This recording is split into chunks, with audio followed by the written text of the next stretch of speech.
আমার দিনের বেলা খায় না, রাত্রের বেলা খায়। তো উনি যে গুরু মহব্বতের প্রেমিক, যে গুরু অবশ্যম্মত দেখে, মর্যাদা দেখে, কিছু গুণাগুণ দেখে আজ উনি সেই শপথে আচরিত।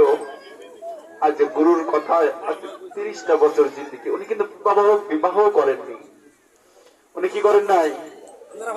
বিবাহ করেননি। তার জিন্দিগি একাত্ম, জিন্দিগি কি একাত্ম জীবন উনি পার করতেছেন। তা যাই হোক, আল্লাহ ওনাকে রহমত দান করুক এবং অলি আল্লাহ বানাই ওনাকে কবর দিন।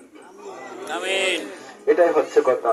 একটু মধ্যে আমাদের মধ্যে আরেকজন মানিকগঞ্জবাসী এবং একজন গুরু ভাই সম্পর্কে আমার চাচা হয়, কিন্তু গুরুর দিকে গেলে তো জাকের জাকের ভাই ভাই হয়ে যায়।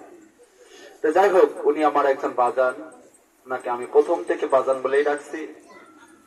উনি আপনাদের মধ্যে হয়তো কিছু কথা বলবেন, একটু মনোযোগ দিয়ে শুনি ইনশাআল্লাহ।